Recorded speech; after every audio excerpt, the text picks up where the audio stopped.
What's going on, YouTube? And welcome back.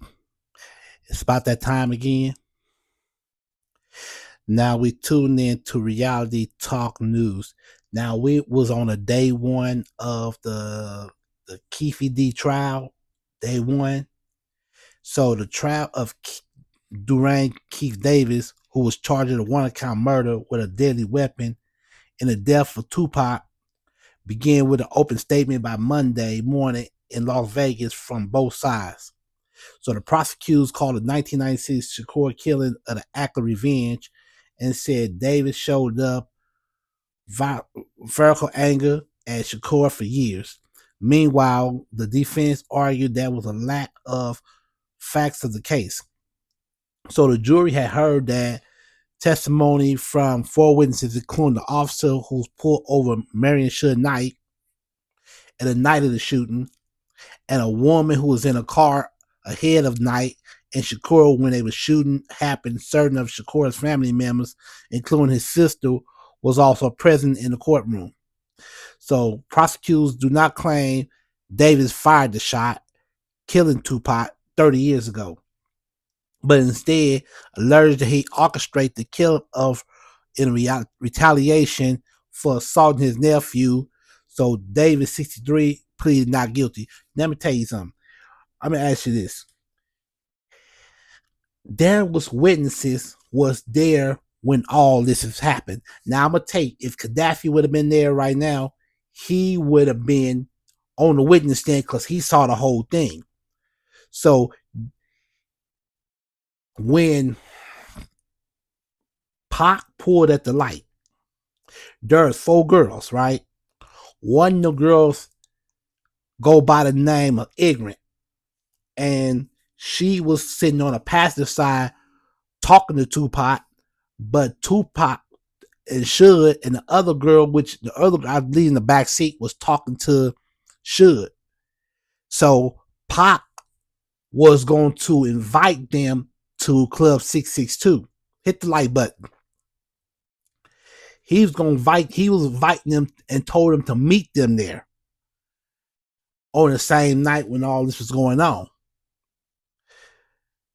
So inside the hush courtroom in Vegas this morning, gathering family members, news cameras, wrestlers, juror, and Durant Keefe D Davis was the first and only person ever charged in the connection of the 1996 rap legend Tupac. So all those other people died. For sure. All them other people passed away. And because I know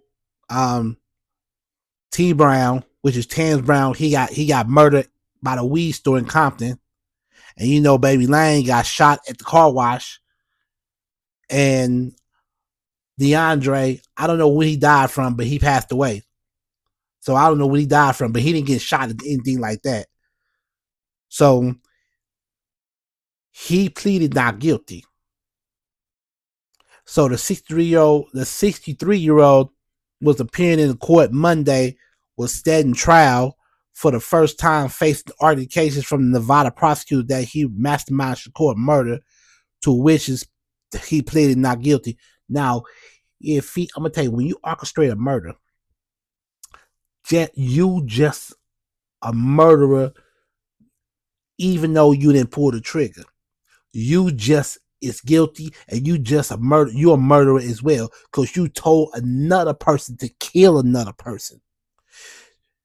That make you a murderer too. So a person that orchestrates the murder and a mastermind the murder, you can do life in jail as well too. And so you gonna be, oh, I ain't had no gun, and this. Yes, you do. You told that person to do it. And that's what that boy did. And that's what Baby Lane did. He stuck his hand out the window and he fired them shots. Even though all three of them got killed, but Keefe D is going to be responsible, and pretty much he's going to be responsible for that murder. And pretty much he's going to be guilty. It's about 90% of chance versus 12% a chance not guilty, 90% of chance he's guilty.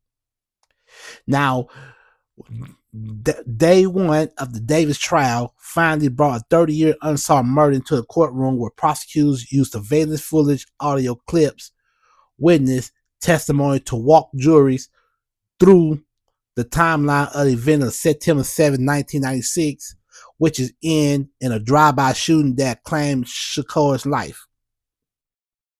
So the prosecutor established argument in the first open statement. Prosecutors described the murder of Shakur was act of revenge for attacking Orlando Anderson.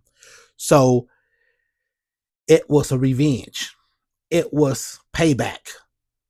So Davis' nephew earlier that the same September of 1996 evening, prosecutors played surveillance video of the attack along with the audio of Davis speaking in 2008 about the night of the murder, saying Davis has displayed violent anger at Shakur for the past 30 years. So defense questioned evidence. The defense opened statement zero in the poking holes in the evidence linking Davis to Shakur murder. So the defense attorney Michael Semps questioned why Davis has not been charged earlier after a minute of his role in the murder of called the past statement bullshit. He also criticized detectives previously assigned of the case, calling a former detective Worth blasphemy, sloppy, and incomplete. So he could have been charged for that murder a long time ago. When the day he went up there and he told on himself, they knew damn well that he did it. They even played it in court. Hit the like button. He even played it in court that he told on himself. This girl, ignorant, and her other friend, which is the other friend, was happily drive. So I don't know where she is now. I don't know if she's still alive or she's deceased because it's been 30 years ago. So it's going to be pretty much he's guilty because witnesses seen it all. Witness seen all of this. So the witness describes the night of the murder. The former police officer Gary Dale, recalled riding in the ambulance when an injury defense Shakur was said, "We would take care of it." When Dale asked who pulled the trigger behind them in the strip, the shoot witness, ignorant strokes, described and terrified raw of gunfire as she headed to the same club as Shakur when the shooting began. Remember, the Tupac told him to meet him there. So they was following Shug and Pac to that club that night. They was following them. So it was her, and it was about it was 4 cars. It was 4 cars full of women in that car was on their way to the car to see Pac perform. So the state called the former cops to the stand, which is the litany testimony. Retired detective Brent Becker described hurdles in the murder case in the suspicions he held about abusing executives during his investigation to the court, and state final witness retired LAPD detective Fred Miller laid out connections between Davis and another hip-hop most infamous murder, that of Christopher Wallace, known as Biggie Smalls or Notorious B.I.G. The court adjourned until Tuesday. Jury was excused for the day and expect to be back to court at 9 a.m., which is 12 Eastern time tomorrow. So at the first day of his murder trial, Keefe D was feeling more comfortable, according to his defense attorney. That's his defense attorney. He ain't got no legal aid lawyer, but he was hopeful of Michael Stamp. He was in good place right now with the jiggers out. That's a legal aid lawyer. Focused on first day of testimony of questioning the this of the work of the investigator of the 3-decade-old case, saying that he not convinced Tupac Shakur murder will ever be solved. I mean, evidence had gone cold and scaled down, said, I would not say that of any hope of that for that. Now, Keefe D trying to manipulate the detectives. But you got on Vlad TV and you said it yourself that you did this. You said it yourself. Some girls came by hollering out Tupac, and y'all heard him say that, and that's when y'all bust at you. Y'all was on what? Y'all was on Flamingo Street.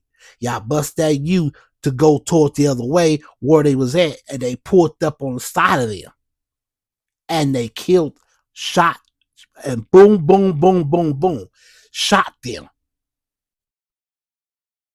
But Tupac had most of the bullets. Again, he had got shot once before, like almost 22 months ago. So this is day one. So tomorrow will be day two. So we gonna talk more updates about this. So thank you for watching Reality Talk News.